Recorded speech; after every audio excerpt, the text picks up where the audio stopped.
Hello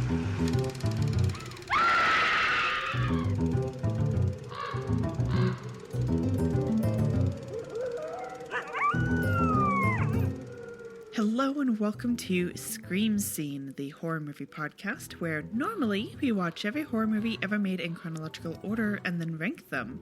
But once a month, we do something a little special. We watch a horror-adjacent movie chosen by our patrons over at patreon.com/screamscene. My name is Sarah. And I'm Ben. Thanks so much for listening today. How are you doing, Ben? I'm doing pretty good. I'm pretty excited for tonight's horror adjace movie. Horror adjace? Yeah, horror adjace. I'm pretty excited for it. It's only one more syllable to just say adjacent. You'd be surprised how much time you can save by only saying one syll. And yet we had to take the time to explain it. Sometimes it's necessary to explain some things. Yes. Well, the time has come again for our monthly bonus episode. Why don't you tell the folks what we are watching today? Well, Sarah, come on down. Today we are watching The Addams Family from 1991, directed by Barry Sonnenfeld. I am very excited to watch this movie. This is a great movie, an old favorite. Yes. I can't think of the last time I've seen this one. Yes, I think the last time I saw it was with you, but I think the last time we actually watched this was before we moved, which was before the pandemic, and I think we watched it on like Netflix or something. Mm-hmm. When was the first time you saw this movie? I don't know about the first time, but I have vivid memories of watching either this and or Addams Family Values at my auntie's place. She was how I was introduced to Hocus Pocus as well, now that I think of it, and The Secret of Nim. But yeah, so I would have been pretty young because it was probably more of a movie for my older sister and my cousin Amber, both of whom are 6 years older than me. I mean, this movie came out in 91, so I would have been 1 year old. Yeah, maybe like 4-ish seeing this. Okay. Yeah. What about you? Well, I saw this movie pretty young as well. I don't remember exactly how young, but it would have been after the sequel came out. I remember them both being on the like video rental store shelf next to each other. I definitely saw them like as a kid though, like, you know, in elementary school. I'm sure I saw them in order, probably like one weekend after the other the first time, I would guess. But the reason I would have seen them is because like my parents are fans of the Addams Family. Your mom especially. Yeah, the like original 60s Addams Family. And they probably liked the original movie when it came out. It was like a big deal, lots of stars. It was a success. So yeah, they probably introduced it to me. I started watching the original Addams Family TV show really young as well, like definitely while I was in elementary school, because it got reran on like a public access channel regularly when I was a kid. I know your mom's a big fan because she looks like Morticia. She looks like Carolyn Jones. Yeah, the 60s, yeah. Yeah, she looks like Carolyn Jones. But yeah, like, I mean, it's uncanny, listener. If you want to see what Ben's mom looked like when she was like our age, look up Carolyn Jones as Morticia. Sure. But both my parents are fans of the Addams Family, and we enjoyed the movies. We weren't really Munsters people. Was your family Munsters people? No. Okay. I didn't know much about the Munsters. I definitely learned about them after being introduced to the Addams Family. So to me, the Munsters were a ripoff of the Addams Family. I don't know which came first, but apparently the Munsters was the bigger show. Yes. Which is like a surprise to me. Yeah. The Addams Family definitely came first. The Munsters was more popular. It was also in color starting in its second season. Oh, well, that's probably why it was more popular. And it ran for more episodes than the Addams Family, which meant that it went into syndication. So more replays, more people to see. Yeah, more reruns. I think that, you know, to this day, there's kind of like a Addams Family versus Munsters rivalry, kind of like a were you a Beatles fan or a Rolling Stones fan kind of rivalry. Mm-hmm. I always preferred the Addams Family. I'm not a fan of the Munsters. I just can't, like, it's just, I don't like the Munsters.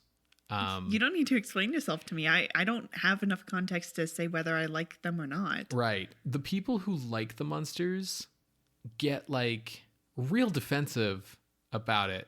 I guess if you like the Addams Family, you're like a snob and like a white collar, like 1% or bootlicker, because like the Munsters are like blue collar and like, oh my like God, down to earth. I don't know, man. It's fine. It's fine. Like whatever you like. Find what brings you joy in this world. But yeah, I grew up with the Addams Family for sure. So before we dive into the 1991 movie, why don't you give us some backstory about what the Addams Family is and where it comes from? Yeah, for sure. So the story of the Addams Family, spelled with 2 Ds, yes, appropriately enough, begins with Charles Addams, spelled with 2 Ds. So Charles Addams was born January 7th, 1912 in Westfield, New Jersey. And he was encouraged to draw and sort of explore his artistic side by his father, who was an architect turned piano company executive. Interesting. Yeah. There's a lot of stories about Charles Addams as a kid, that he was kind of like a mischief maker, like a bit of a hooligan, had like a very macabre sense of humor, like played pranks, broke into abandoned houses, scared people for fun, whatever. I don't really know how much of it is true, because as Charles Addams grew into an adult and became well known and became a bit of a celebrity cartoonist, he sort of invented a like persona about himself and like told stories about himself that like he liked to sleep in coffins and things of this nature. So it's sort of a little hard to separate fact from fiction. What I do know is that he started out doing cartoons for his high school literary magazine. Oh, that's so cute. Sorry, I don't mean to sound demeaning or anything. I literally think that's adorable.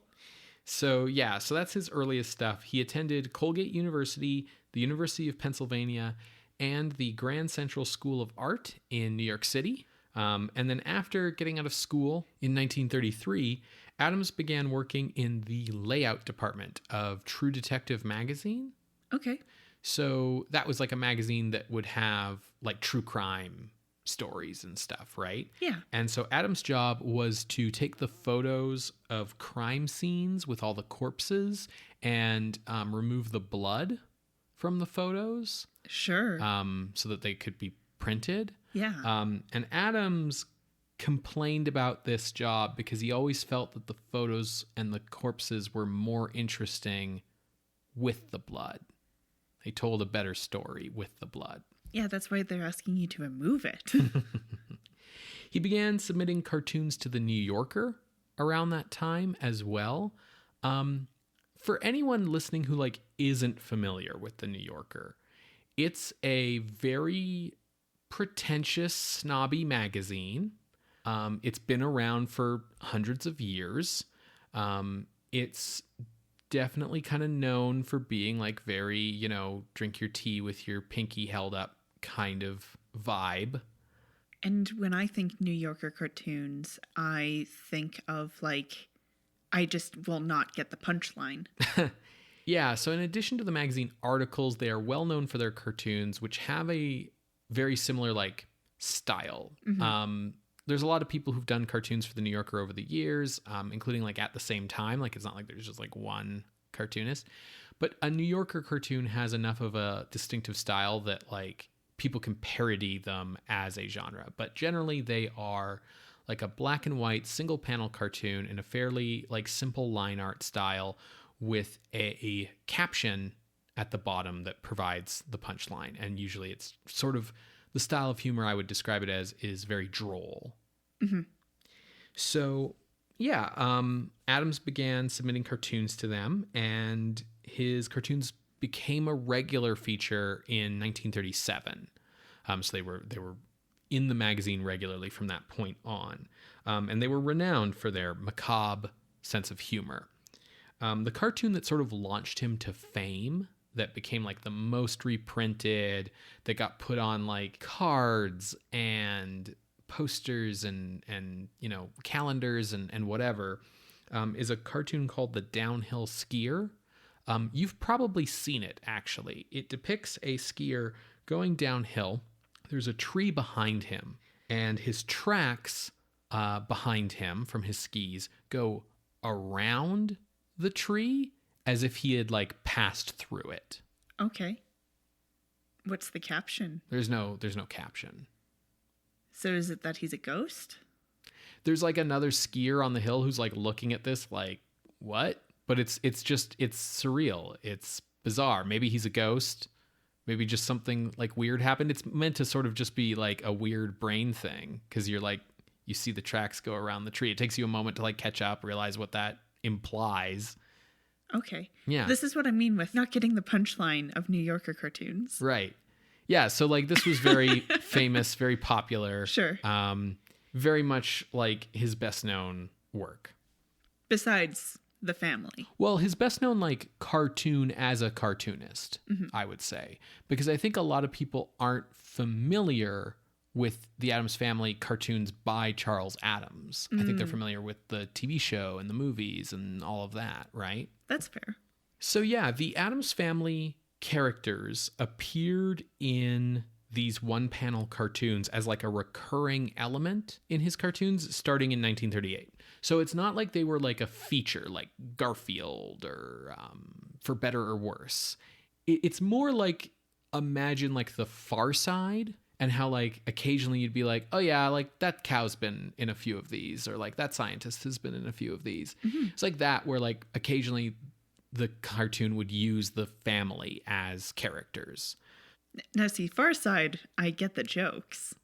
The original depiction of the family was as sort of a group of morbid, macabre characters who lived together in a dilapidated Gothic mansion on Cemetery Lane. There's a sign on the gate that says, "Beware of the Thing." And they sort of like developed slowly over time. The original like first cartoon to involve them depicts a door-to-door salesman who stepped inside the home. You can see the big like staircase and all the weird stuff in the dark house. And this door-to-door salesman is trying to sell a vacuum cleaner to Morticia and Lurch. There's like a caption about, it's the salesman like giving the spiel for the vacuum cleaner. Originally, the characters did not have names, largely because it's a single panel cartoon with like a single line of dialogue as a caption, right? And they were introduced and defined gradually over time. As they continued to appear, they became known as Charles Addams Family. That makes sense. Yeah. And then just shorthand as the Addams Family. Right, exactly. Like the idea originally wasn't that their last name was Addams. It was they are a family of characters that Charles Addams uses, right? Morticia may have been inspired by Carol Borland's character from Mark of the Vampire in 1935, but she definitely was not inspired by Addams' first wife, Barbara Jean Day, which is often stated as a piece of trivia. Okay. I know this because Morticia first appeared in a cartoon from 1938, and Charles Addams met Barbara Jean Day in 1942, marrying her later that same year. He's a time traveler. So the thing to understand about this is that he didn't make up a woman based on his wife. He married a woman who looked like the woman he had made up. Like this isn't about she inspired him. This is about he had a taste in women. Lurch, of course, was inspired by Boris Karloff's character in 1932's The Old Dark House, which is something that's more obvious in the earlier cartoons because he has a beard, which eventually was dropped in favor of just a more like generic like Boris Karloff appearance. Gomez was the family patriarch. His original version in the cartoons, he's a little like shorter, squatter, swarthier, kind of has like a pig nose and like a snaggletooth. Then, of course, there's the bizarre Fester, the children, Wednesday and Pugsley, Grandmama, and then Thing was the last to be introduced in 1954. But of course, all of these characters, as I said, did not have names at the time, except for maybe like Thing. Originally, the idea with Thing in the cartoons was that it was like a horrible creature, far too hideous to see, like would drive you mad if you saw the creature, except for its like one human arm. Okay. So that would like emerge from the dark, or from off panel or from behind curtains. Like it was clear that the Thing was like always looming in the darkness, watching the family. And then there would just be the hand kind of reaching out from wherever it was to interact with things. Mm-hmm. In these early one panel single caption cartoons, the exact relationship of the various family members to each other was kind of like vague. Like you could sort of figure out that like Gomez and Morticia were the mom and dad of the two children, and that like Grandmama was clearly older, and like that Lurch was the butler, but like how Fester fit in and whose parent Grandmama was. Even the question of whether like Gomez and Morticia were married was all kind of like vague, again, due to the format. But the central conceit of the cartoons was there from the very beginning, which was that they are like a macabre, disturbing, even family of characters, but that they are not evil, and that they are generally functional as a family unit, and that the humor is derived from the contrast between them and like standard American mainstream culture. Right? Even in that first cartoon, like the joke of it is seeing like a door-to-door salesman in like, you know, an old dark house environment trying to sell a vacuum cleaner to these people. Yeah. Yeah. Almost the humor in seeing like what would a horror movie look like from the outside. Right, exactly. During World War II, Addams did animated training films for the Army, and he married his second wife, Estelle Barbara Barb, in 1954. She was another Morticia look-alike, and she was also a lawyer. And good for her. She used her legal know-how and her feminine wiles, as it were, over Charles Addams, to get him to give her control of the adaptation rights to the family. Oh, okay. So she controlled the rights for like TV, film, any kind of adaptation of the family outside of the original cartoons. Also, she got him to take out a $100,000 life insurance policy. This is sounding like the beginnings of a true crime podcast, Ben. Addams managed to consult another lawyer about this on the sly, because obviously she wouldn't like him. Like, why would you talk to a different lawyer? I'm a lawyer. And the second opinion that Addams got was that the last time this lawyer had heard of such a thing was in the movie Double Indemnity. Yeah. So they divorced in 1956. Okay. After 2 years. In 1963, producer Dan Levy, a fan of the cartoons, approached Addams about adapting them as a TV sitcom. Addams was enthusiastic, although production was delayed somewhat until Barb could be paid off for the rights. Sure. At the price of her choosing. For the series, Addams wrote character descriptions for everyone in the family, like an outline of who they are, what their personality is, how they're related to each other, to use as reference for the series writers. And he also gave the characters names for the first time. Again, you know, sort of necessary for the process of adaptation. So basically, what Addams did on the TV series was he wrote essentially the writer's Bible, outlining, you know, who the characters are and what the deal is and what sort of the sense of humor is and how their world works. Aside from that, like, he wasn't involved in the TV series, right? It was, you know, it had its own staff of writers and so on. So, you know, it was at this point that names like Morticia, a gag on mortician, or Fester, a gag on, you know, to rot, that these names were chosen. But there were some things that did get changed from Addams' original conception to the TV series, in large part due to the inconsistent nature of television writing at the time. Sure. Where like no one's really paying that close attention to things like continuity, and so like things get brought up as a joke, and then that's how it is on the show now, kind of thing. So, for example, who Grandmama is related to in Addams' conception, he saw her as Morticia's mother, so Grandmama Frump, whereas the show made her Gomez's mother, Grandmama Addams.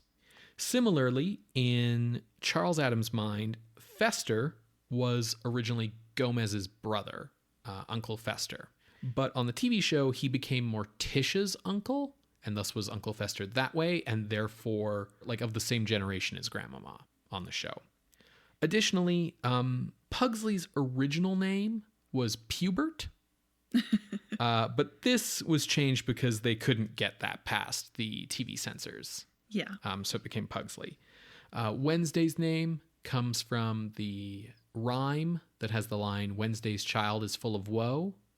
And also Thing's portrayal changed to sort of a hand and arm that would emerge from boxes on desks and tables, even if there was like clearly nowhere under the table that such an arm could be coming from. Mm-hmm. So kind of like a strange disembodied arm in like a TARDIS box.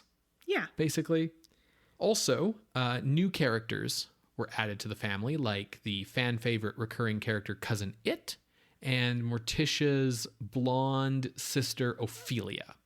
The personalities of the characters became solidified on the TV series, not just due to Charles Addams finally writing them down, but also due to the show's writers and in large part due to the show's cast. Mm-hmm. So John Astin gave Gomez a kind of like exuberance and excitement and positivity that isn't really there in the cartoons. He also decided to make Gomez's like devotion to Morticia sort of the key defining factor of his personality. He's also the adoptive father of Sean Astin. Correct. Carolyn Jones's Morticia was always well-meaning, but sort of had like a wicked sense of humor, while Ted Cassidy's portrayal of Lurch and Thing made them, you know, iconic characters, the iconic Lurch voice. Mm-hmm. I didn't know he also played the Thing. Yes, he's That's also cool. Thing. Yeah. And then, of course, you had Jackie Coogan's Fester. Jackie Coogan having started out as a child actor in Charlie Chaplin movies, and now here we have him as Uncle Fester with a very distinctive voice, a very distinctive energy, and the, of course, signature gag for Fester of putting a light bulb in his mouth and it lights up. And this gave all of these characters a life beyond what they had in the cartoons. Beyond the single panel. Exactly. Addams sort of wished that the show could have been more macabre in its humor, as it had a fairly light tone, similar to like all American sitcoms of that era. So the TV show Addams Family wasn't going to pour a vat of boiling oil on Christmas carolers like they would do in one of the famous cartoons. But he was otherwise pleased with the show, particularly with its iconic theme song by Vic Mizzy.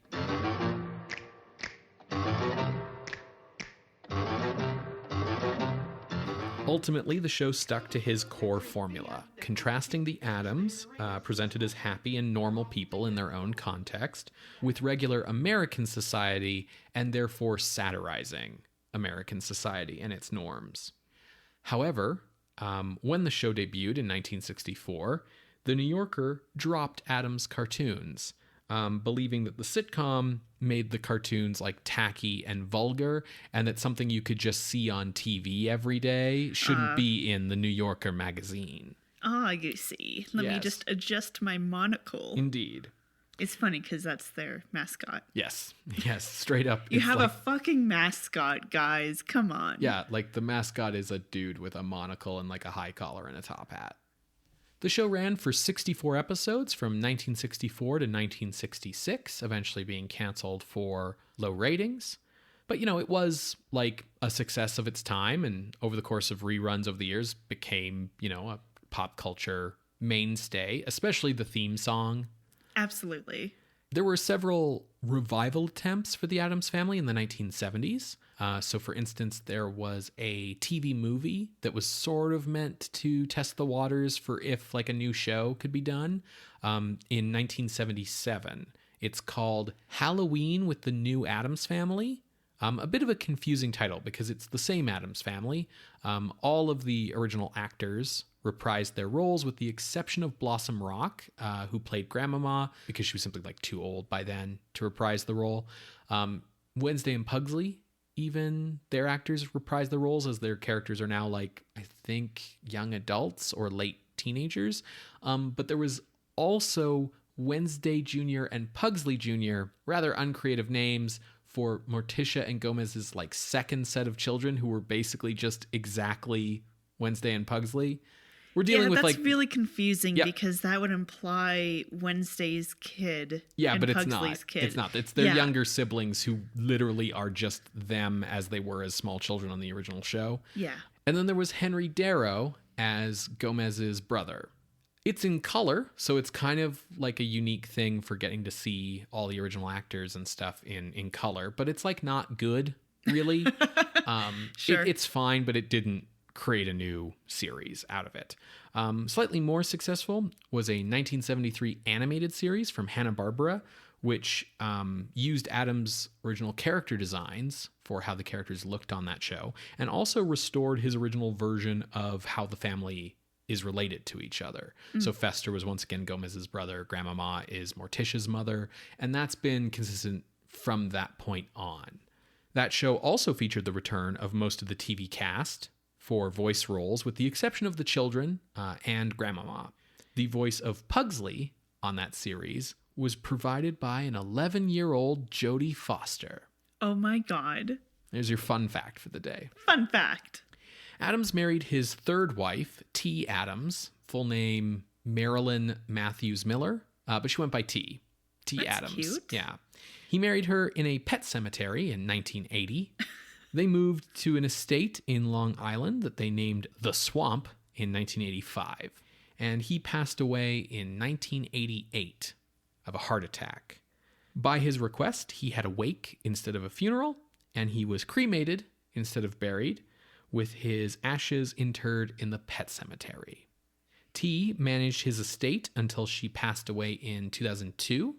Estelle Barbara Barb, meanwhile, continued to control the screen and television and film rights to the Addams Family until her death in 2002 as well. Okay. She came up in my research about the film because they needed to get permission from her. Yes. But before we dive into the Addams Family 1991 adaptation, let's begin with the film's producer, Scott Rudin. He was born in 1958 in New York to a Jewish family, and starting when he was 16, he started to get into theater, and he became an assistant to theater producer Kermit Bloomgarden, who is a big deal. He made Death of a Salesman, The Diary of Anne Frank, and a ton of other things. Most recently, at this point in the 70s, it would have been Equus, and that was when Rudin started getting involved. He also was an assistant to other major theater producers, and he decided that work experience is better than college. So instead of going off to college, he started his own casting company and was a casting director through the mid-70s. He had a lot of success, especially early in that venture, eventually moving to LA in 1980 to transition into film, with the first film he produced being 1982's I'm Dancing as Fast as I Can. That classic that we've all heard of. He did have some big hits, which allowed him to start Scott Rudin Productions. Unfortunately is the wrong word. His production studio didn't last long because he jumped ship to 20th Century Fox, becoming president of production at Fox by 1986. That's a pretty meteoric rise. Yes, and he was only like 28. Damn. He wanted to adapt the Addams Family into a movie, but Orion Pictures had the rights. Orion had been wanting to make an animated show, so he went to Orion, pitched them, and they were like, So the past few years at Orion had been kind of a roller coaster of good, then bad, then worse, then maybe okay times. and no real big hits. 1989 was particularly rough, and I thought this was interesting because we just happened to watch this just on our own. They had a competing Dangerous Liaisons adaptation. Oh, really? That was competing against the Malkovich-Glenn Close one. Mm-hmm. So, yeah, they lost a lot of money with that. The fact that I've never heard of it sort of tells the whole story, doesn't it? It really does. So they wouldn't give up the Addams rights. Instead, they were like, Rudin, you make hits. You make a lot of money. So come make this movie for us. He said, sure. And they wrapped up the rights with Barb, and they got to work with a $25 million budget. So when it came to figuring out, okay, what do we do with this movie? They turned to writers Larry Wilson and Carolyn Thompson. So Wilson would have been fresh off of 1988's Beetlejuice. Sure. And Carolyn Thompson would have been fresh off the 1990 Edward Scissorhands. Okay, yeah, these make sense as people to get to do your Addams Family script, for sure. Absolutely. Now, Carolyn Thompson has a bit of a soft spot in my heart because she is also a writer to some pretty major childhood films, including Homeward Bound, the 1993 Secret Garden, Night Before Christmas, Corpse Bride, and most, sort of recently, Welcome to Marwen. Okay. But where we are in like the late 80s, like 1990, Thompson and Wilson are fresh off of Tim Burton films. So they were like, well, why don't we just get Tim Burton to direct then? I mean, which makes sense, because if you want to talk about people who influenced Burton's aesthetic and you've finished talking about the Cabinet of Dr. Caligari, at that point you're just talking about the Addams Family then. Yes. Because, I mean, the Addams Family kind of introduced like the entire goth aesthetic to mainstream mid-century America. Yeah, through the TV show. Yeah, for sure. Now, Tim Burton was busy with pre-production for Batman Returns. Yeah. So Rudin did reach out to Terry Gilliam as a director. Right. Okay. He also declined. And so Rudin and Orion were like, okay, well, what do we do? And Rudin's like, well, I know I need someone who's used to working with a specific vision, like has a visual idea of what this movie should be, because aesthetics is like 89% of what Gothic is. Yeah, like the TBH. Yeah, like you have to get the look of the Addams Family right before you get anything else right. So he turned to experienced cinematographer Barry Sonnenfeld for his directorial debut. Always a little nerve-wracking when you're bringing on like a first-time director. His nerves were racked. Yes, poor Sonnenfeld apparently like nearly fainted several times during the first week of filming because he was so stressed out. Yeah. Sonnenfeld, he was born in 1953 in New York City. He cut his film teeth filming porn. Oh, I didn't know that. Getting his first, major film work as cinematographer for 1982's Inner Water, which is a documentary and received an Oscar nomination for Best Documentary. In 1984, he was brought on to Joel and Ethan Coen's Blood Simple and developed a pretty good working relationship with them as he followed that up with Raising Arizona and some other Coen films, as well as working very well with Rob Reiner with 89's When Harry Met Sally, and most recently, 1990's Misery. Okay. Which, given Misery being a horror film, is probably why they were like, well, let's see what this dude has. Sure. His second directing credit would be Addams Family Values. Yeah. And then his biggest hit came in 1997 with Men in Black. And then his lowest low came in 1999's Wild Wild West. Yeah. But he was back on the rise with 2002's Men in Black 2. Mm-hmm.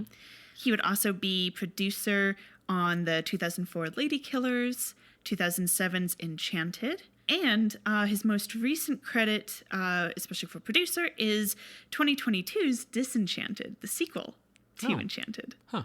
I didn't know that was happening. Oh, I did. So once he made the transition to being a director rather than cinematographer, cinematographer, he never looked back. And he probably got the biggest recognition with some of his TV work. In 2009, he won an Emmy for directing 2 episodes in Pushing Daisies. That makes sense. And he won an Emmy nomination for some of his work on the Netflix series of Unfortunate Events series. That also makes sense. Ran from 2017 to 2019. I always forget that happened. That Netflix show? Yeah. And when I saw this, I was like, oh, it ran for like 2-ish years? Like, damn. Huh. To cast Gomez, Sonnenfeld turned to Raul Julia. Apparently because he felt that Julia had the same kind of love of life that he wanted in his Gomez. For sure. Julia was born in 1940 in Puerto Rico to a classical singer mother and electrical engineer father. I want them meet cute. Sure. How did his parents meet? So he acted in grade school, but chose it as a career after seeing Errol Flynn in Adventures in Robin Hood. That tracks. He also was really into like musical theater. His parents were like, I don't know, but music, okay, because classical singer mother. Mm-hmm. In high school, he organized Shakespearean plays. He earned a Bachelor of Arts degree, and after college, he started organizing and starring in local Shakespeare plays. And then he moved to New York thanks to encouragement from actor Orson Bean. When he was in New York, he began taking acting lessons, and that's how he started a friendship with Christopher Walken. Mm-hmm. And he, got a lot of work in off-Broadway stuff, musical theater, and especially Puerto Rican productions. His first TV roles were on the show Love of Life and Sesame Street. Yeah. But I feel like if anyone was acting in New York, they probably got on Sesame Street at one point or another. Sure. And his very first film role was in Al Pacino's film The Needle in the Park. In 1978, he was Dracula on the stage. Yes. Also in that year, he played opposite Meryl Streep in a stage version of Taming of the Shrew. So Julia was having like a lot of work, especially through the 80s into film. Before Addams Family, there were no titles that I was like, oh, this thing. But I thought it would be fun to mention that in 1990, he starred in Frankenstein Unbound from Roger Corman. That's right. The last movie Roger Corman ever directed. Oh, really? Yes. Julia would have 3 film roles after The Addams Family, including the sequel, before dying at age 54 of stomach cancer and stroke complications. Yeah, real tragic death. He might have even been experiencing some of the early symptoms when filming this movie. Yeah. When it came to casting Morticia, Orion wanted Cher. I could see how a movie exec would make that connection. And she had been doing a lot of really good films. She did Moonstruck in 87 and Mermaids in 1990. That's right. But Sonnenfeld wanted someone who could bring a level of depth to this cold character. And so he wanted someone with a bit more acting experience. So he turned to Angelica Houston. Born in 1951, so making her 11 years younger than Julia, Angelica Houston is the daughter of director John Huston and model ballerina Enrica Soma. Apparently when she was born, Houston was filming African Queen. And so they had to telegram 3 different places just to try to get him notified. Sure, yeah. So she was born in LA, but raised in Ireland and studied in high school and college in England. Her film debut came in her father's 1969 film, A Walk with Love and Death. She was 18 years old at that time. Before being cast in that, though, she was in the running to play Juliet in the 1968 adaptation, which I know Ben is quite fond of. Yes. She moved to New York after her mother died in a car accident and started modeling, kind of inspired by Twiggy and that kind of whole very thin waif look. Mm-hmm. So she modeled through the 70s and started dating Jack Nicholson and moved to LA and got her, her second wind in film in the 80s. Her biggest film at this early point is 1985's Fritzi's Honor, which she had a hard time with because everyone was like, well, she's only here because her dad's the director, her boyfriend's the lead. What talent does she actually have? Apparently quite a lot, because she won the Academy Award for Best Supporting Actress with that film. Show your haters that they're wrong. Exactly. She would follow that up with a lot of positive recognition in 1989's Crimes and Misdemeanors from Woody Allen, and received another Academy nomination with the movie Enemies: A Love Story. Right before Addams Family, in 1990, she starred in The Witches, which is that Roald Dahl adaptation, and the neo-noir The Grifters. And I think that just kind of encompasses how I think of Angelica Houston in terms of her range, going from basically like a scary story but for kids, The Witches, and a neo-noir that kids should not watch Right, yeah. in the same year. For sure. So our next would be Morticia. She described the experience of filming this movie as long and arduous, mainly because it was decided that Morticia should have eyes kind of pulled back to look a little slanted. Right, like cat's eyes. Yes. So they pulled her face and eyes back through fabric tape and an elastic strap that went under her wig around her head. That's some Lon Chaney Sr. shit. Yes. And to balance that out and kind of emphasize her cheekbones, they did the same effect with her jaw. If she moved her head too fast, the strap would snap and they would have to start all over again. So she learned to turn and pivot on her feet, kind of giving that characteristic grace that I think of with Morticia. We see that with Carolyn Jones, but she's kind of shuffling, whereas with Angelica Houston, she seems to have a bit more grace. Yeah, hard to move in Morticia's dress because Morticia like wears a hobble dress, where like you do not have much ability to like move your legs at all. So described because you hobble. Yes. In her 2014 memoir, she shared that grandmama actress Judith Malina also had some difficulties with her makeup. The 65-year-old actress was basically covered in latex day in and day out to look ancient. And apparently, Malina coped with this with an endless series of joints. Yeah. So just imagine grandmama just smelling super hard of weed as you watch this. Malina herself was born in 1926 in Germany, and her parents fled the Nazis by moving to New York in 1929 when she was 3 years old. She got really into theater, but specifically political theater, and theater having the means to inspire social change. She herself was an anarchist, and she wrote much about the theory behind theater and political theater. This all weirdly tracks for someone playing Grandmama Addams in my head. I love it. So like I said, she was 65 years old when she was in the Addams Family, and she passed away in 2015. For the Addams children, we have Christina Ricci and Jimmy Workman.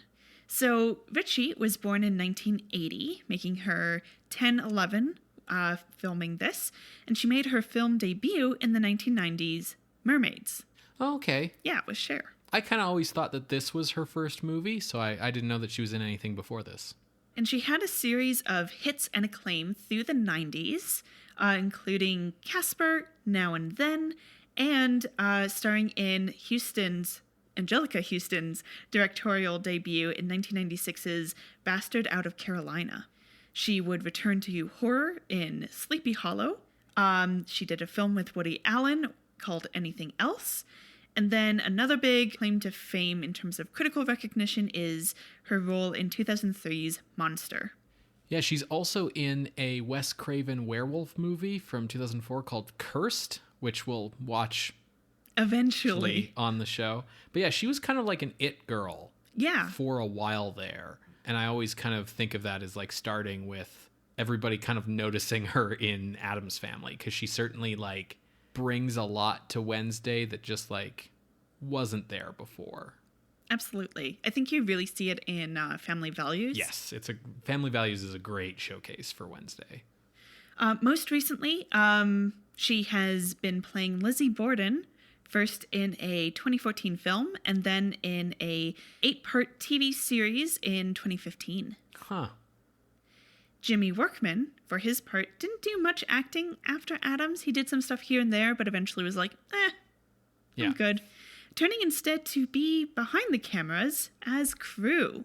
For example, he was a production assistant on the 1998 Star Trek Insurrection. Oh, you're nodding. You knew this? Yes. Of course you fucking knew this. For the past 12 years, he has been transportation captain on many a film. All right.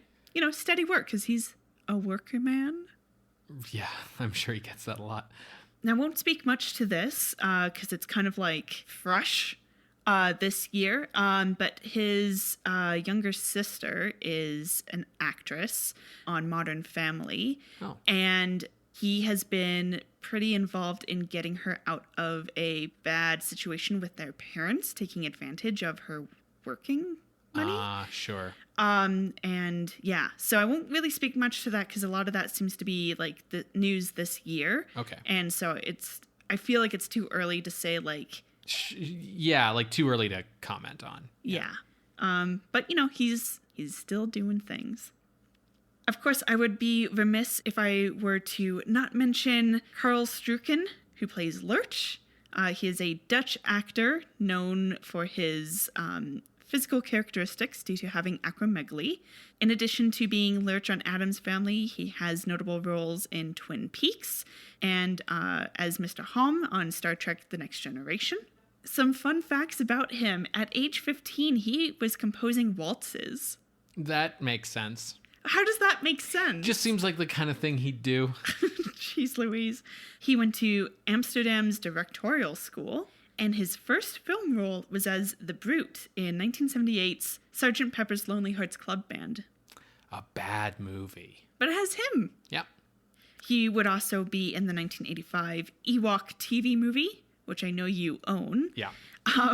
And have a notable role as Jack Nicholson's assistant in 1987's Witches of Eastwick. Yeah. He currently is, doing well, has like 2 kids with his wife, lives in LA, and runs a photography blog.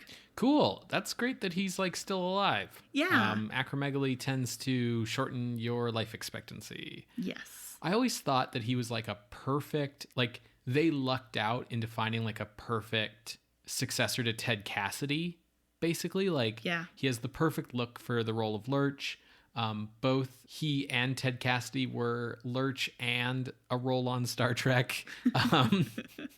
He's great on Twin Peaks. Carol Stricken's a really cool actor. And of course, rounding out the cast is Christopher Lloyd as Fester. Yes. / Gordon Craven. Yes. So Lloyd was born in 1938. He began acting and apprenticing in local theaters as a teen. He took acting classes in New York and started getting roles off-Broadway in the 60s and 70s, with his film debut coming in 1975's One Flew Over the Cuckoo's Nest, which starred Jack Nicholson, and he would have been dating Houston at the time. Right. He's on the TV sitcom Taxi from 1978 to 83. He was in Star Trek 3 as Commander Krug. He's the one who kills Kirk's son, right? He's responsible for it. He's the one who William Shatner kicks into like a lava pit going, "I have had enough of you." In 1985, he is famously in Clue and Back to the Future. You might have heard of those. Yes. Back to the Future, probably a little bigger than Clue, but I know where your heart lies. In 88, he was in Who Framed Roger Rabbit, and then followed that up with Back to the Future Part 2 in 89 and Back to the Future Part 3 in 1990. So I know that this movie is like 30 years old, but spoilers. There were quite a few rewrites throughout filming. Yeah. The largest of which was whether Gordon Craven was actually Fester. As we'll explain post break with the plot synopsis. Christopher Lloyd's character is Gordon Craven, who is posing as Fester because he looks alike. And I guess during like rehearsals and everything, the cast, except for Lloyd, were like, no, he has to actually be Fester. Like, there's no way he can't be Fester. Lloyd was actually like ambivalent. He's like, yeah, man. Yeah. Who cares? Yeah, I'm Christopher Lloyd. I'm going to read the script. You know, at the time, like, if you put it in context of 1991, like, Christopher Lloyd was the big star. Yeah. Because, like, everyone else is basically character actors. Like, not that Julia and Houston were nobodies, but they were character actors, and this was, like, a comedy, and Christopher Lloyd's the big comic actor who's been, like, a famous comedian since Taxi, right? So he's the big get. Yeah. So I guess the cast wrote a speech and gave it to Christina Ricci to deliver to the director, claiming like these are all the reasons why he should be Fester, and just like appealing to his like emotions, like, no, this is about family, and this is what has to happen. So they made him actually Fester. Mm-hmm. Which is the right call, by the way. Now, in a 2021 interview with Sonnenfeld, done because it's the 30-year anniversary. Sure. Huh. Yep. Somehow that fucking, like, whoosh over my head did not click.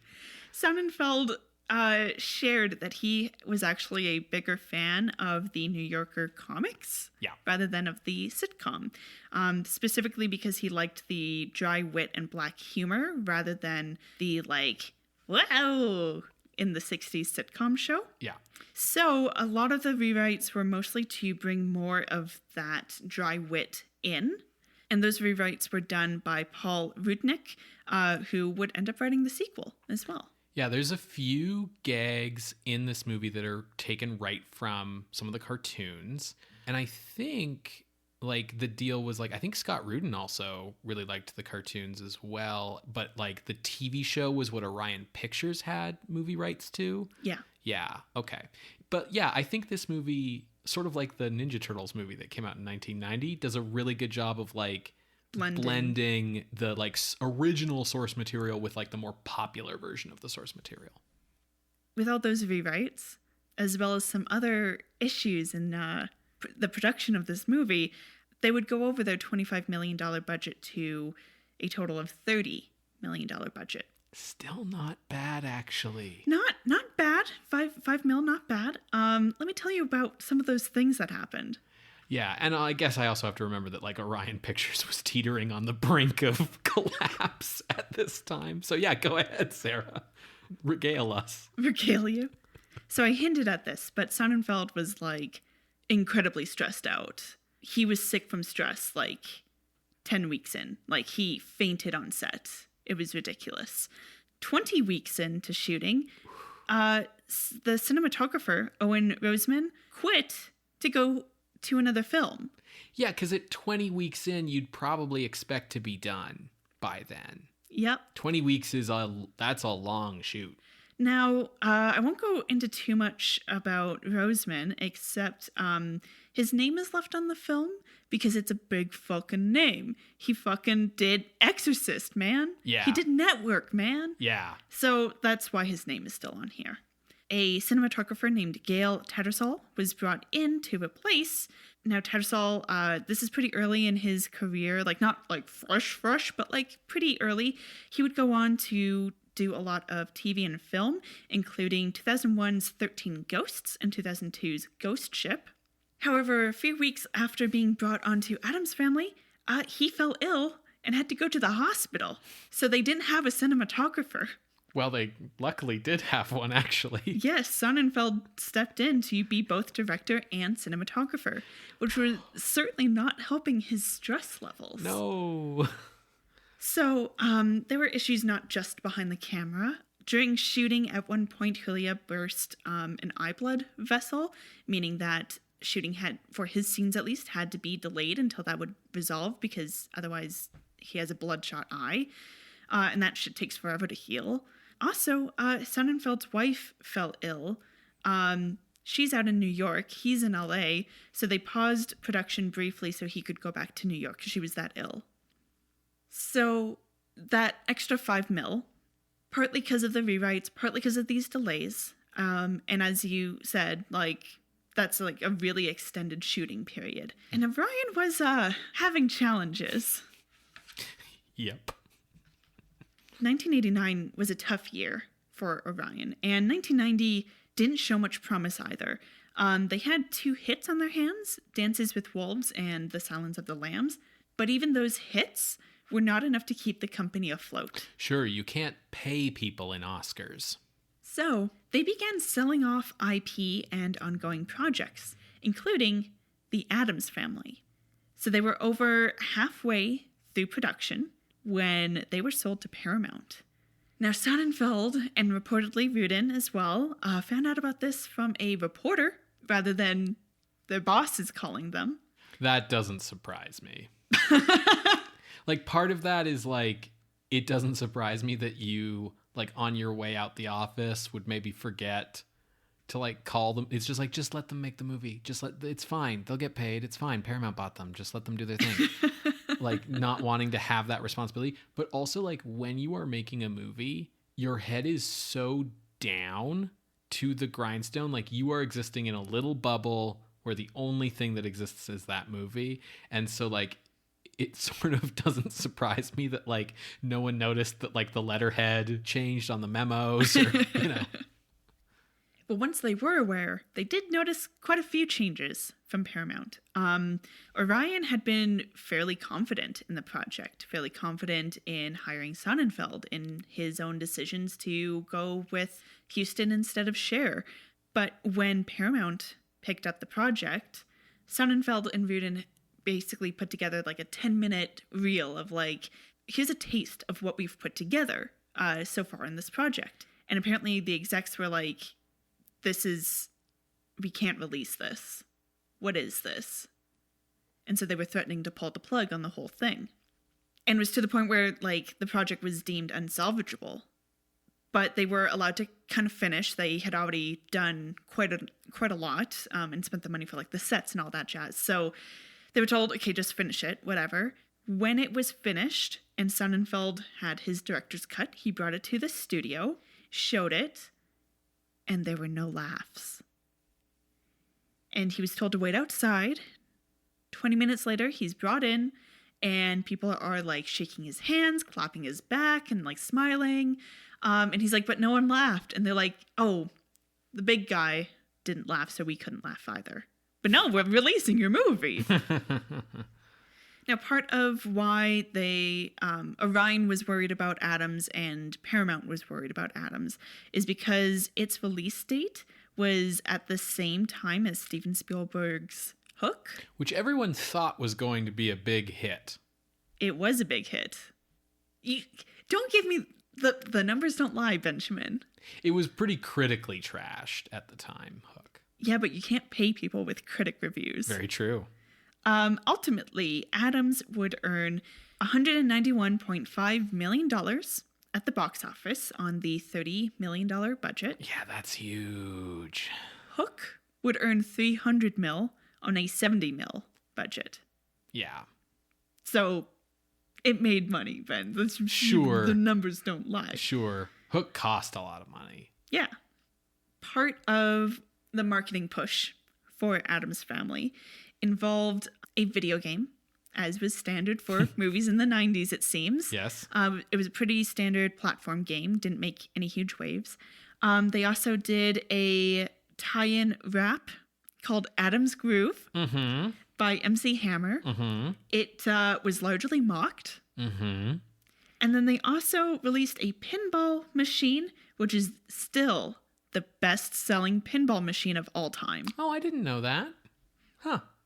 So, big success, made back like 6 times its budget. So Paramount quickly greenlit a sequel and cemented Rudin's producer career for the next 15 years.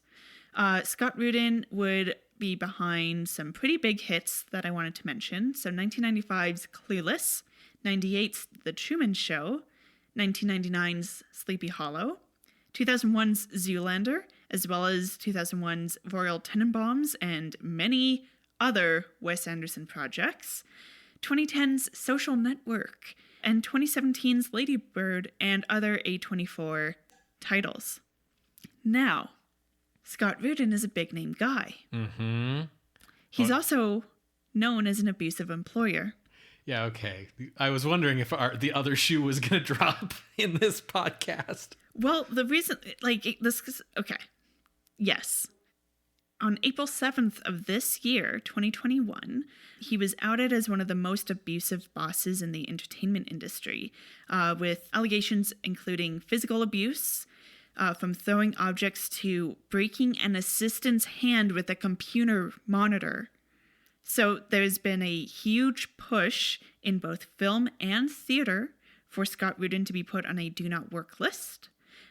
He announced later in April that he was going to be stepping back from his theater and then later his film stuff. He was a producer on like a few other A24 titles, and said that, I'm stepping back to work on myself, and I'm sorry that it's taken so long for me to clearly correct the things that are wrong here.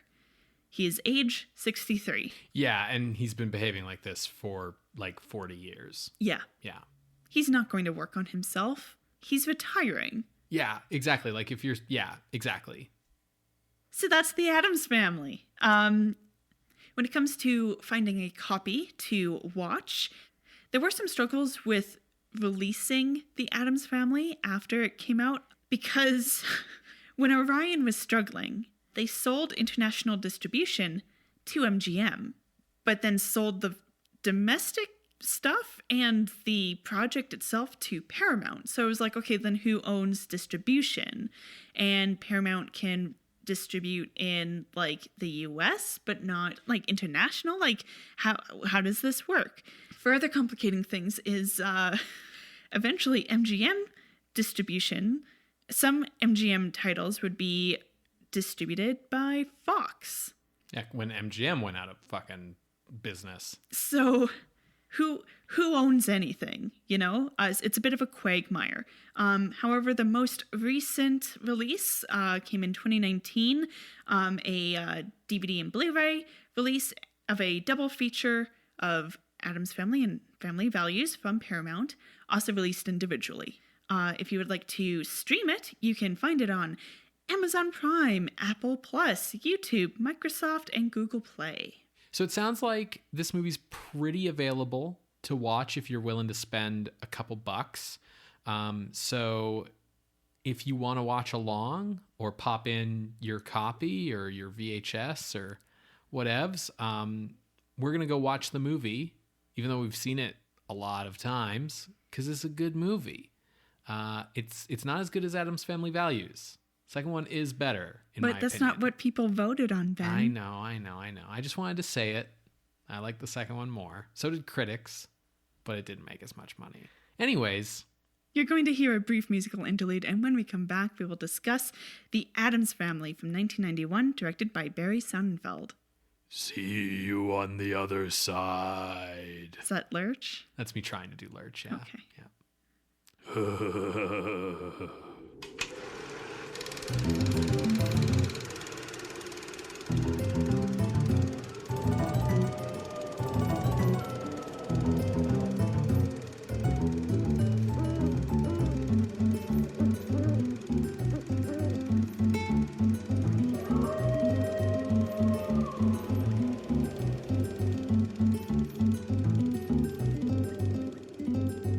Welcome back to Scream Scene, everybody. We just finished watching The Addams Family from 1991, directed by Barry Sonnenfeld.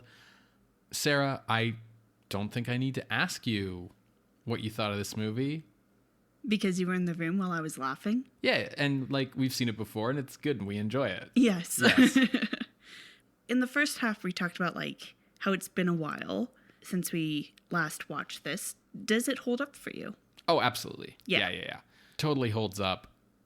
This time, we were watching it on Blu-ray for the first time. And like I'm sure when we watched it on Netflix, it was like in HD as well. But like HD on Netflix is still like kind of a lie because it's streaming. So it's compressed and It doesn't quite have the clarity of like physical media.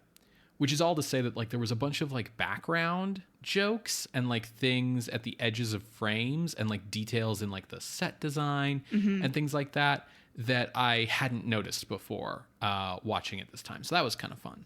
Yeah, Lurch does a lot of stuff in the background. Thing 2.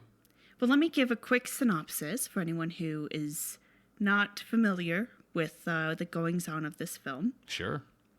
It has been 25 years since Gomez and his brother Fester had a falling out, and Gomez is lamenting the loss. Meanwhile, his lawyer, Tully Alford, has some loan sharks come calling. So Alford is shown to be a sleazy dude, and these loan sharks, Abigail Craven and her son Gordon, are also sleazy, and they hatch a plan to have Gordon impersonate Fester in order to get access to the Addams household and, more specifically, the vault of money below the castle.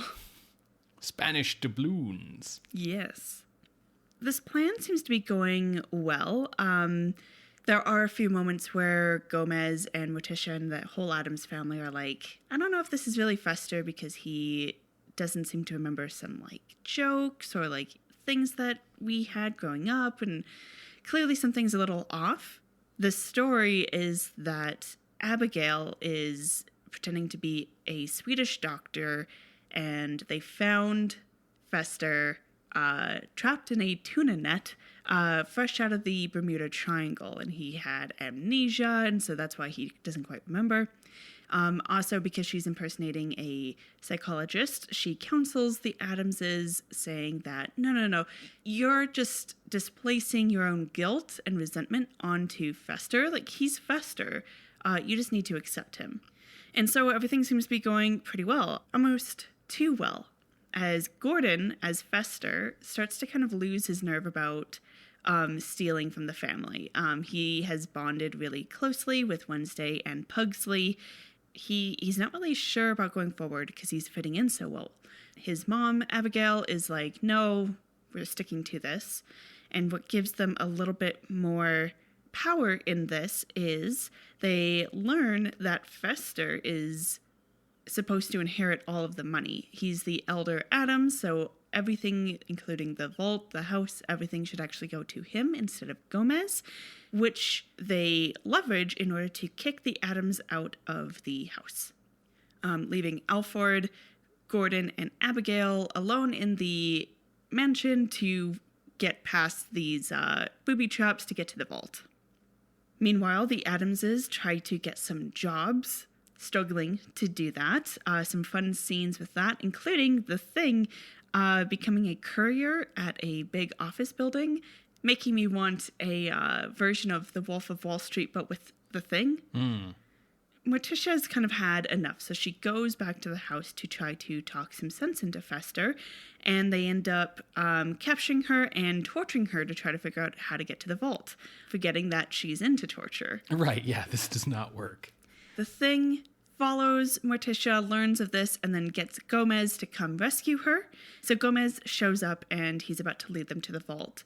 And this kind of causes Gordon to have to choose between his families. Will he choose Abigail, who is a horrible mother, or the Addamses, a loving but macabre family?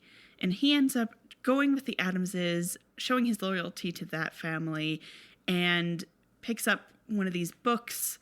All of these books are magical, and they have, like, you know, the title Gone with the Wind, and it causes a windstorm, right? So he pulls a hurricane-focused book, causing a hurricane in the room, tossing Abigail and Alford out into open graves, and Gordon gets electrocuted with lightning. We get an intertitle saying several months later, and we learn that Gordon has actually always been Fester. The lightning from the hurricane jogged his memory. Turns out Abigail did find him in a tuna net from the Bermuda Triangle, but 25 years ago. And she convinced Fester that his name was Gordon, you're my son, etc. And they've been in that relationship for 25 years. And that's the end. Morticia and Gomez are expecting. Yes. So that's the basic premise. Yes, which is really, in some ways, just like a skeleton to hang like scenes and bits and like jokes and gags and like almost like sketches. Like the movie has a very like kind of episodic Yes. feel to it. Yeah, that's one thing that I really noticed this time around. It feels like, as you said, episodic, which lends it to adapting a TV sitcom and one panel cartoon fairly well, because you get these fun moments of like Morticia reading a story to children and making them cry and having it not feel like tangential. Right, exactly. Like the movie's a series of vignettes, and you're totally right that it makes sense given the source material. The movie does a really good job of like putting its characters in places where they can do jokes like that, where it makes sense, like Morticia's looking for work and they're having to adapt to the real world, but without needing to make like the whole movie about that. Yeah, and kind of overplaying their hand a bit. I do think that the vignette structure does sort of betray the script's haphazard construction at times. Yeah, that was also something I was going to say. I was also going to add that, like, I think just by the nature of vignettes where you have many, many scenes, that's where all of the budget probably went. Mm-hmm. Because you have to pay this new actress and you have to pay these children to be crying and you have to pay for the set. And whether that's like a set that you had to get all the set dressings, the toys, whatever, or you had to pay a school to let you come in for a day. Yeah, exactly. You have a lot of little things going on, which is great and gives the movie, you know, an expansive feel that the TV show sometimes really lacked. Like on the TV show, people talk a lot about like this movie having a very different tone than the TV show did.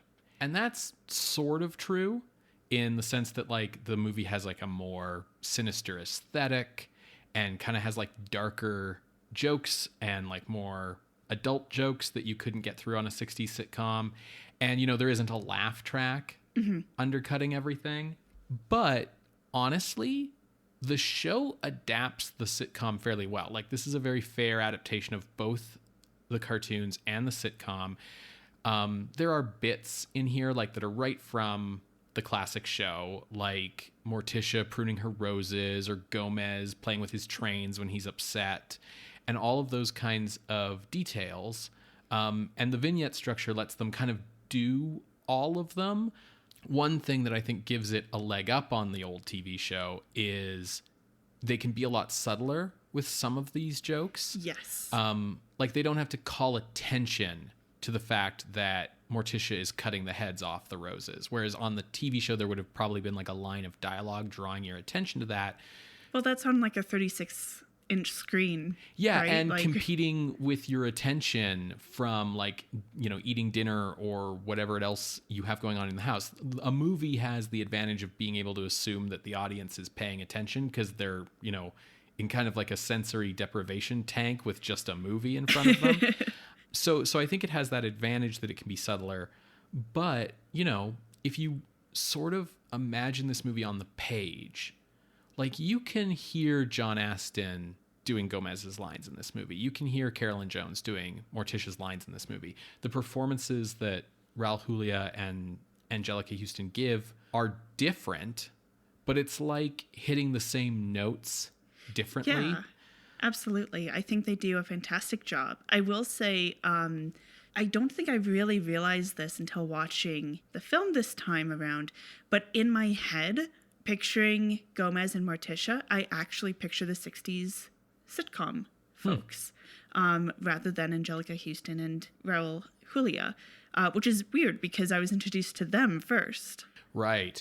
I think they're both sort of pinnacles of those characters. Like I think they're equally iconic. Absolutely. The thing about the vignette thing and what you were talking about with the higher budget is the TV show sometimes felt very claustrophobic. Yeah, we're always at this house. Very rare do we get a scene that features the Addamses not at their house or on their street. And even when we're at the house, we're more often than not in the living room. Mm-hmm. And people talk about how the gags in this movie are darker. Like we see like Wednesday trying to like electrocute Pugsley to death and things like that. Or, you know, whatever. But the TV show had jokes that were just as dark. The difference was you didn't see anything. And also there was a laugh track there undercutting it. But like what would happen a lot on the TV show is a character would come in to the living room and tell you a bunch of stuff that happened, like off screen during the commercial break kind of thing, that would be funny, but that we didn't actually see. And the difference in this movie is we actually like, you know, see things and we show instead of tell, right? That's, I think, the big difference. Yeah. I feel like there's two things I want to talk about that relate to this, but let me go with like something that someone might be like yelling at their speaker for real quick. We keep saying thing, so I feel like we should address the thing in the room. Sure. We didn't mention this in the context setting because we forgot. So in the past depictions, previous depictions of the thing, Ben noted that it's been like a hand reaching out from behind curtains or on the show coming out of boxes. In this movie, it's literally a disembodied hand. Yeah. That is cut off at the wrist and runs around and that knows Morse code to be able to speak to things. That creative decision was made so that it would be easier to have Thing be a character in the movie. And he actually has a fairly large role, considering like he helps get people from A to B to C. Plus, I love the gag of him being a courier. Yeah, I want to talk about like each of the family members in turn and kind of how they've been adapted in this movie. Okay. And Thing is definitely like a big one to talk about for sure. I think also making Thing more ambulatory helps with the story when they get kicked out of the house. Yeah, because how would Thing be able to come with them if he's like always hidden behind curtains, like as if he is part of the house? Sure, yeah.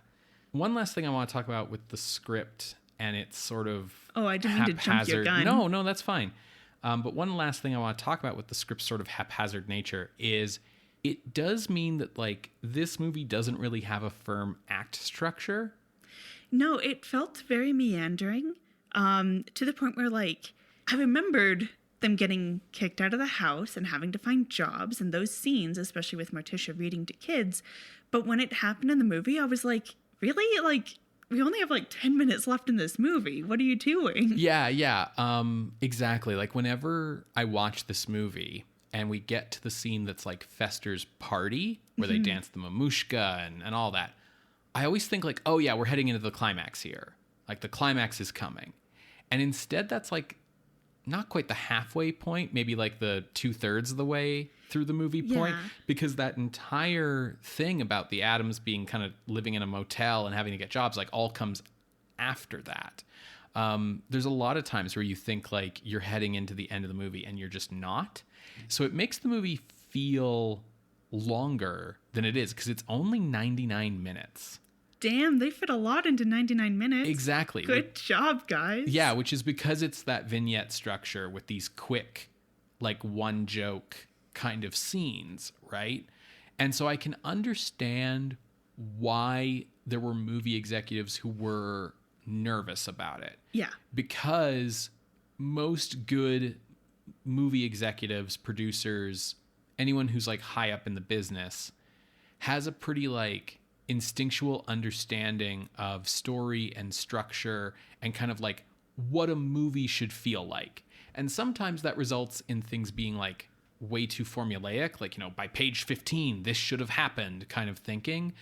But I can see why someone watching this in like a test screening would be like, where is this going? Where's the story here? Like, what's going on, right? Yeah, especially because they would be watching it from a very different perspective than the average moviegoer who is just looking to be entertained. Correct. Luckily, all the individual sections work. Yes. Like, there isn't anything in the movie where there's like a stretch where you're like, oh, this joke doesn't pan out.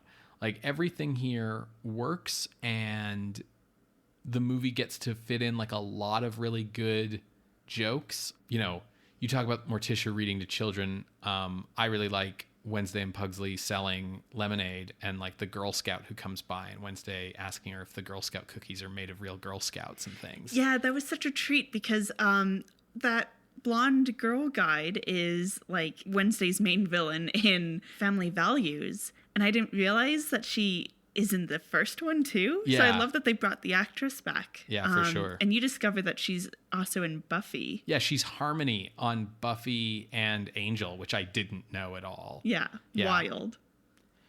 So we talked about Thing being different and the way he's adapted here. And we've talked about Gomez and Morticia. I feel like Wednesday and Pugsley are both pretty good. Yeah. Especially because they aren't, featured very, very prominently in the 60s TV sitcom. Yeah. With all the brilliance that this movie brings from the cartoons and the TV show, it's important to point out how many things it does that are new that had a huge impact on the Addams Family dynamic. Like after this, Thing, I think the big ones are like Thing, Wednesday, and Fester, and how they were portrayed. But going through the family sort of top to bottom, one thing I want to say about Gomez and Morticia, and other people have commented on this, but I want to talk about it so that people don't go like, why didn't you talk about this? Gomez and Morticia are like the only American sitcom couple of their era, the 1960s, that like you were sure fucked. Yes.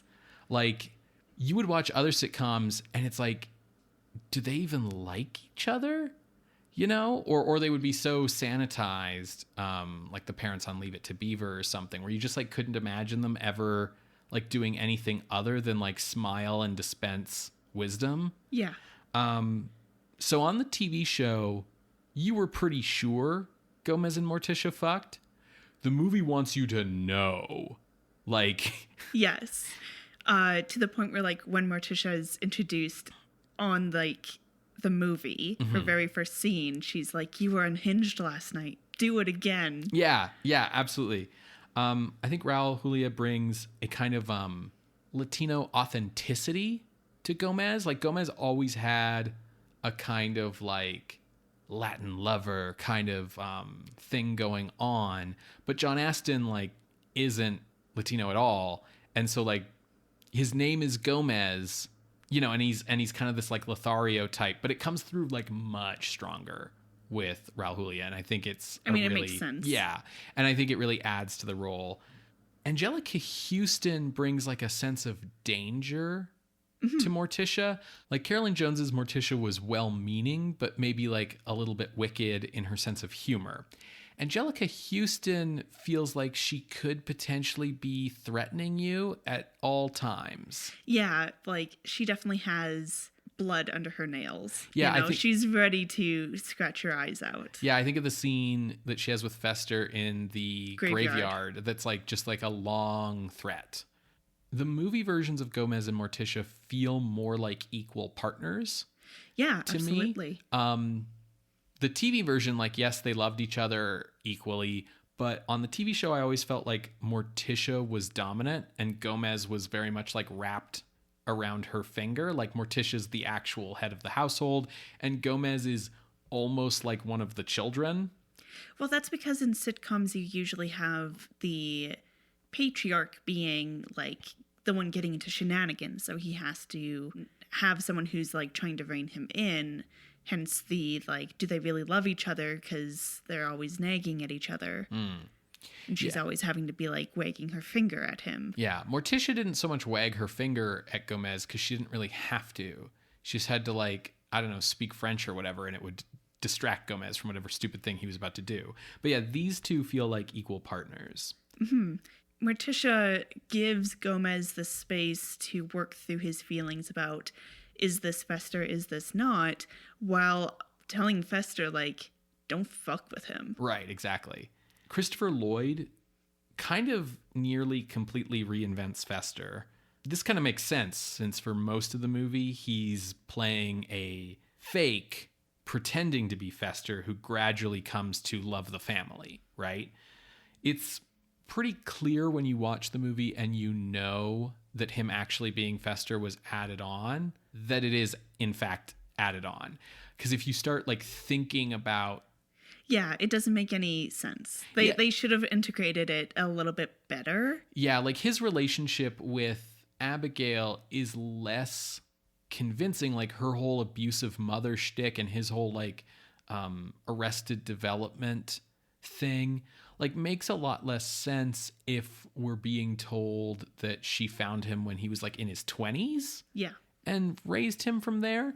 So it doesn't make a lot of retroactive sense, but I do think the cast was right that making him really Fester was the better move, because I think audiences would have been upset. Yeah. If he was basically, like, even if the ending of the movie was, you know, he's a fake, but he's come to love us and we've come to love him, so we've just accepted him as Fester, and it doesn't really matter if he's the real one or not, I can see why someone making the movie would think that's a fine ending, but I think audiences would have been pissed.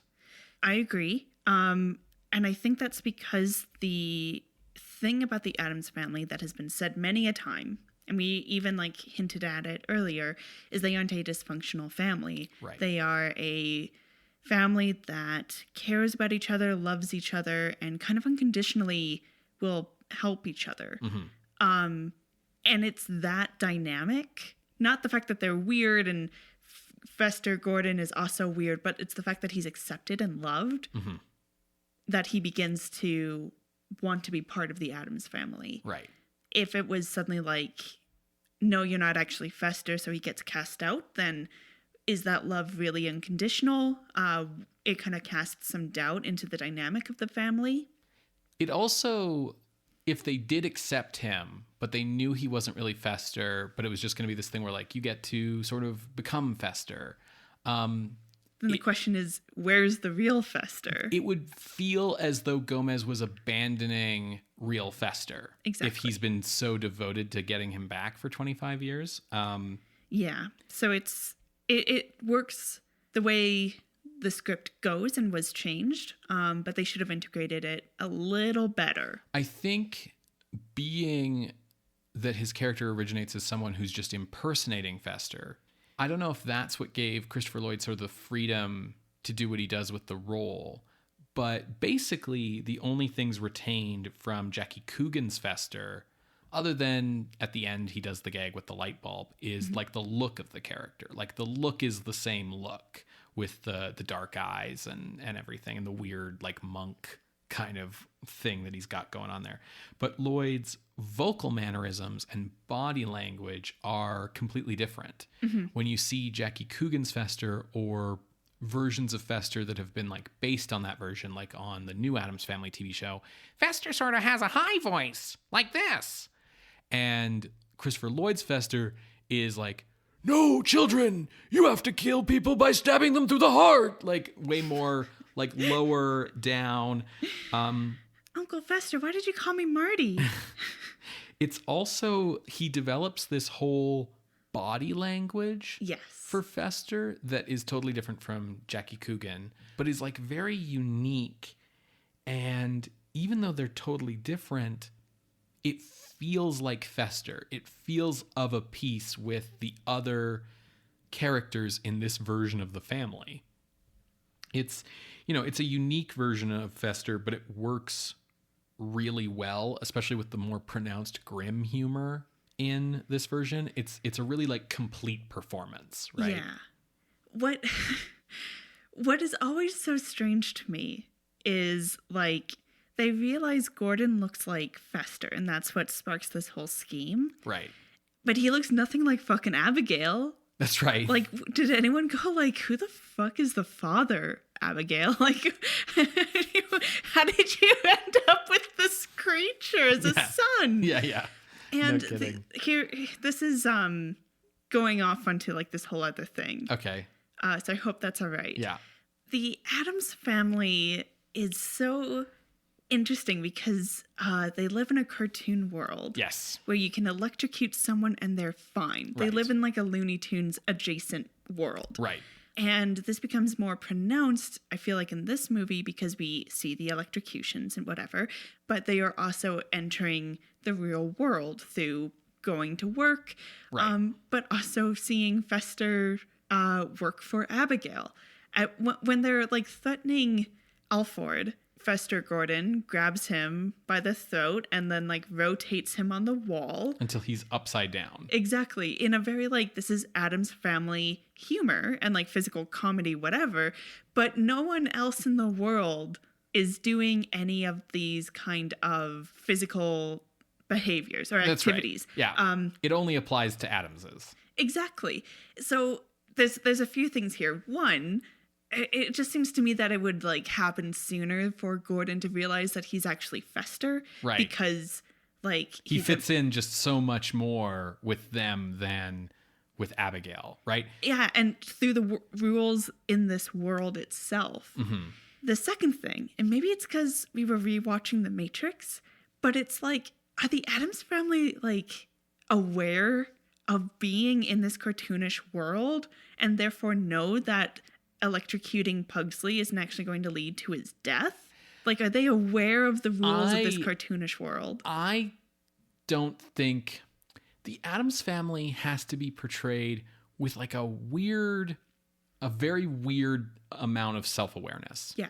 Because they are completely aware of what they are, but no matter what happens, they are sort of completely unaware that anyone finds that strange. Right. And that's how the humor has to work.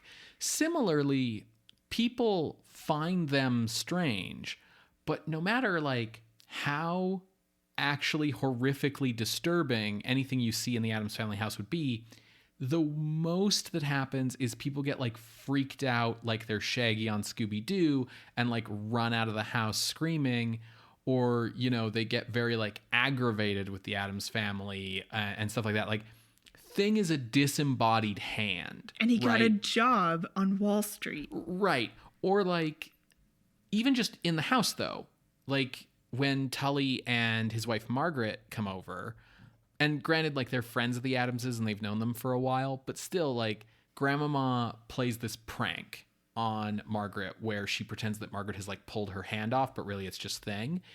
And it's like, if you saw, or even when Gordon comes to the house for the first time and there's like Thing as a disembodied hand, like, if you saw some of this stuff, like, you would probably go stark raving mad. Like, this is not normal, or like, this is not being scared as in like, oh, I saw a spider in a dark room.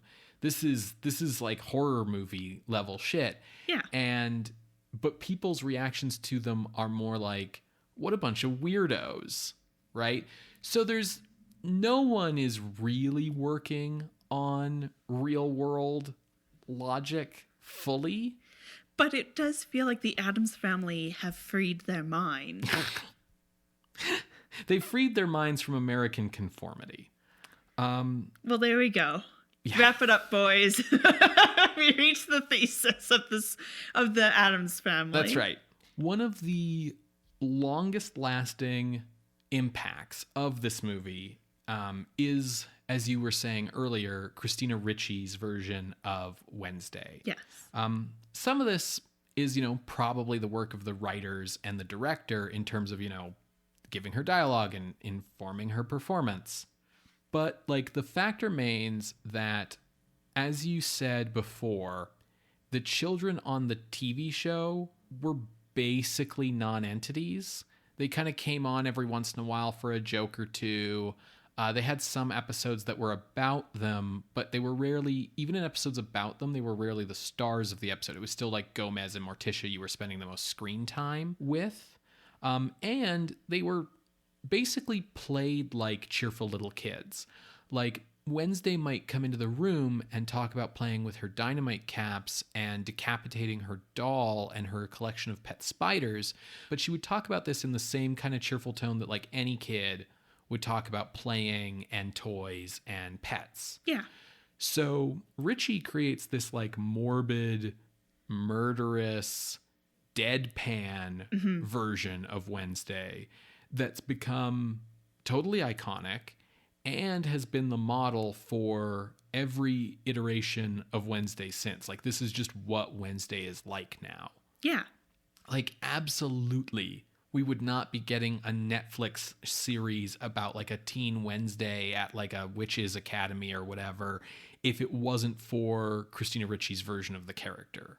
Is that real? Yes. We're getting that? Yeah, Tim Burton's producing it, and Julia Ortega is playing Wednesday. Dang, I didn't know that. Yeah. I mean, it's like clearly kind of trying to be a Sabrina ripoff. But like, it's still, I didn't know that was happening. That's cool. And it's also clearly like someone saw those adult Wednesday Addams YouTube videos and was like, oh, we should make this a thing.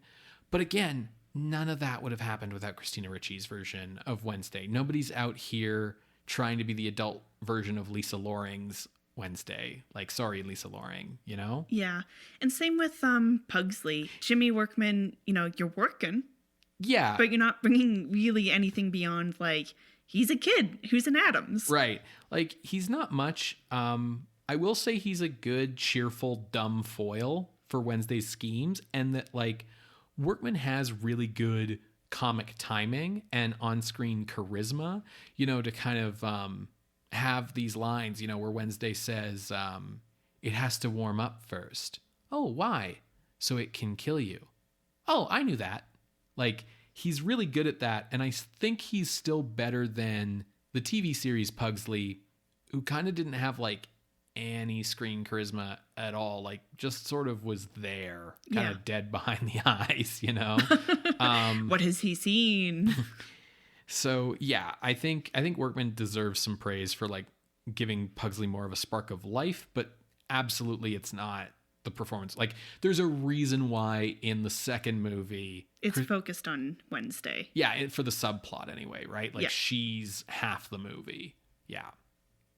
I do wish that Carl Strucken had gotten some lines as Lurch. He just does the groans. Yeah. He doesn't even say you rang. Like, he just does groans. Right.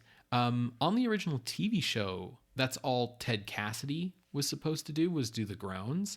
He improv'd you rang, and everyone on the set, like, burst out laughing because of how like deep his voice is and the tone of it and everything, and then they just started giving him more lines. Okay. So yeah, let's talk about the other sort of lasting big change that came out of this movie, which we've already sort of addressed, which is Christopher Hart's version of Thing, which is now, again, like Wednesday, like that's just what Thing is now. Like, nobody went back to Thing being in a box or something after this. Yeah. And it kind of makes sense why they didn't go back. He's much more active as a character, almost like, a pet dog that knows the plot and knows what has to be done. Yeah. What has to be done. He's there's a lot to Thing in this movie. He's like Gomez's confidant. He's another household servant. And yeah, I think you're totally on the money with him being like a loyal family pet. I mean, the scene where he's trying to talk to Gomez and he starts with sign language and then goes to trying to write it down and then goes to Morse code is basically like the, what's that, lassie? Billy fell down the well kind of scene in this movie. So it's Christopher Hart who is doing Thing, doing the hand. He is a Canadian hand model. He is... Before any of that, he was a magician. Sure. So he's a stage magician originally.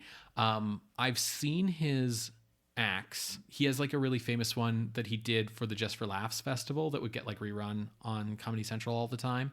And he has just like really good dexterity from being a magician. A magician. And playing Thing is actually what led him into this weird, unique career playing hands. Specifically, he has like a lot of roles where he's a disembodied hand. And, obviously this incarnation of Thing is an immense victory of special effects, but it is undeniable that it's actually Hart's performance that's bringing this entire personality to Thing through like all these tons of subtle details. Like Thing, when Thing is looking around and when he's like excited and when he's scared and all of these little things. I think like the most obvious one is with him trying to be professional.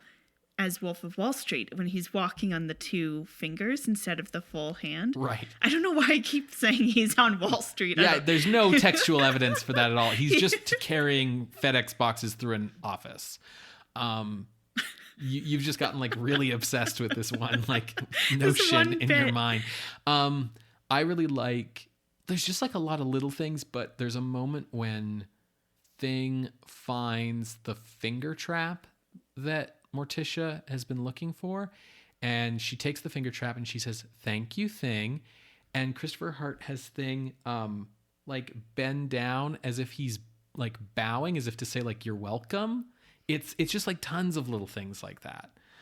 So yeah, I think seeing this and, you know, Thing being able to run around and perch on people's shoulders and do all these extra new activities, like why not have him be a disembodied hand from this point on? Like that's just the way to go. Yeah, absolutely. Hart and Strachan are also the only ones who reprise their roles in Addams Family Reunion, which I think speaks to the unique physicality they bring to those parts that, you know, you couldn't really replicate. Right. And also the fact that like compared to, you know, everybody else, they were probably a lot cheaper to bring back. That is.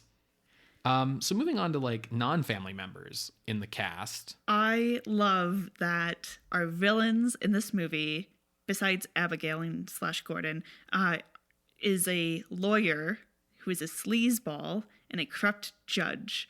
True. Because of Addams's second wife. Yeah, for sure. The thing about the villains in this movie that I really like, I mean, I think Elizabeth Wilson and Dan Hedaya do great jobs as Abigail and Tully. But what I really like is that all of them, and also the judge, who's their next door neighbor, who basically just hates living next to them, so he enforces the restraining order just out of spite. They're essentially playing nastier versions of the kinds of villains you would have had on the TV show. Like they're hucksters and con artists and, you know, grumpy neighbors and like Tully is at his core, he's the same kind of character type as any exasperated normal person from the TV show who had to deal with the Addams on a regular basis. I like that. I like that we aren't suddenly putting the Addams family up against like fucking Thanos or some shit. I mean, they wouldn't have done that in a movie from 1991, but certainly like there's this weird trend now in modern movies where we resurrect old IPs that like everything has to have like a big epic plot. And, you know, there's a good plot in this movie, but I like that it's still on, you know, it's very local. Yeah, it's small stakes. Another supporting actress I wanted to just briefly mention is Dana Ivey, who has a fun little character playing Margaret Alford, who is in a kind of shitty marriage with Tully. They've just been married a long time, and it's the love is gone, to quote Muppet Christmas Carol. But she meets Cousin It at a party. And they really hit it off. Yeah, and so she plays a character whose arc is basically converting to the family from the world of normalcy, which is really fun. Yeah, I always really liked that. One of our best episodes, I think, of the podcast is on Bride of Frankenstein. Okay. Where we talk about the origins of the camp, goth, and queer trifecta. Sure. And again, this is nothing new, but the Addams Family is clearly like a celebration of that. And I think it's so powerful to have this depiction of a loving family that is tied to that kind of camp, queer, extra, not normal aesthetic. Yeah, I mean, so there's nothing textually queer about the Addams Family. And I mean queer as in like speaking about like gender or sexual identity, not queer in the broader academic sense, because then the Addams Family are like very, very queer. You know, they're positively ooky, but there's not even really anything subtextually queer about them unless you start to go like very deep. But the connection there, if you're listening and you aren't following what Sarah's sort of putting down, is just the idea that the Addams Family are weirdos and outcasts and outside of regular society. And that's typically a position that queer people can identify with. And then presenting those people as having like a functional, loving family, which is something that is often rare for queer people, makes them sort of a aspirational set of characters. Yeah. And I think like if Gordon had remained Gordon and just adopted in, it would have made a bit of that theming a little stronger because of the idea of found family. Yeah. But it's still kind of there because he like finds his family. Right. Found family is a really beloved theme in queer media. And like the reasons for that are obvious. Like I shouldn't have to go into it.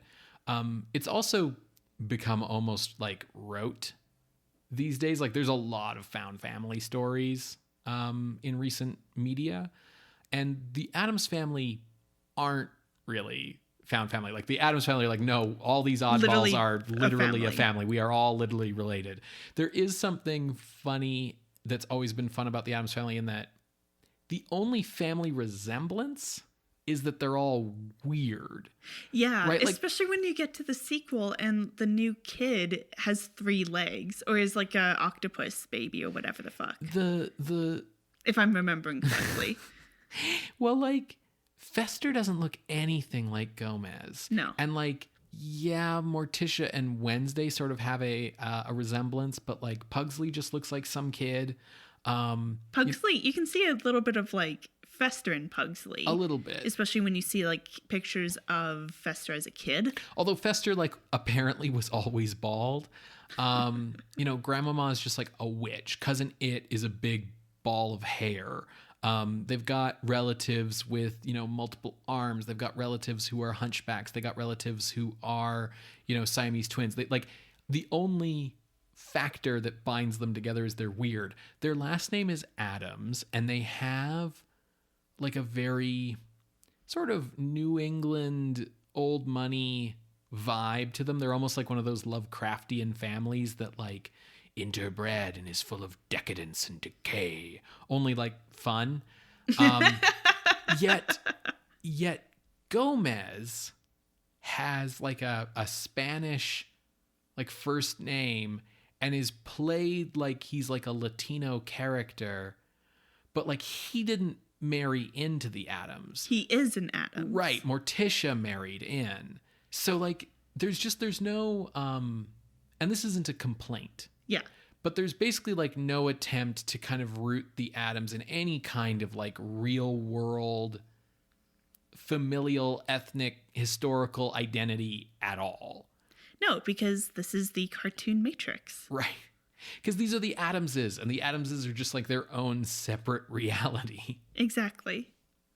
Ultimately, I think the film walks the tightrope of bringing darker humor to the family while not making things unpalatable really well. Yeah, it's I'll say a dark movie because the walls are painted black, but it's not dark shadows. Sorry, let me clarify. I don't mean the show Dark Shadows. It's not dark because there's a ton of shadows and like specifically stark lighting unless it happens to be on Morticia's eyes. It's lit like a standard movie. But the set design is what's giving everything the feel, and the costume design. Like the aesthetic of this movie is basically perfect. Yes. I mean, honestly, it's a great adaptation. It's a great updating of the family to the point where like this kind of is the Addams Family. Yeah. Like as much as John Astin and Carolyn Jones's versions of Morticia and Gomez are also iconic, like if I had to show someone like one version of the Addams Family that I thought sort of hit the notes perfectly across the board, it's these movies. It's the Barry Sonnenfeld movies. Yeah. Right? Like this is the peak of the Addams Family. Everything like went upward on a train to here and then kind of like sloped downwards away from these movies. I mean, I hear like these recent ones, these animated ones are pretty good. I have heard the opposite. Oh, I've heard that they're good, like, kids movies, so. I think the first one has like 40 something on Rotten Tomatoes and the second one has like 20 something. Yeah, whatever, man. Well, one day we'll watch them and we'll find out. Apparently, like, I guess this is in the context of, like, how do they compare to Hotel Transylvania? You know? Sure. I think that rap music aside... Oh, God, that is such a bad rap. The score is quite good.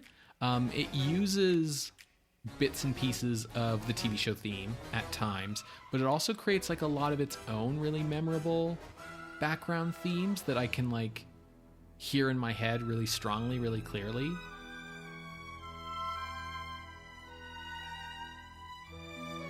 But that rap is bad. But the rap is bad, yeah. There's a rap at the end of the second movie as well, but I always think that's the one from the first movie, and the one from the first movie is actually way, way worse. Yeah. Yeah. Well, thank you, everyone, for listening to this bonus episode. Another episode in the books for our horror-adjacent series. A big thank you to all of our patrons at patreon.com/ScreamScenePodcast who allow us to be able to do these bonus episodes. If you would like to join the ranks of our patrons of the night, you can go to patreon.com/ScreamScenePodcast. And that's also where you'll be able to vote for November's horror-adjacent episode. Yes. Have a wonderful Halloween, and we will see you next week, creatures of the night. Bye. Bye.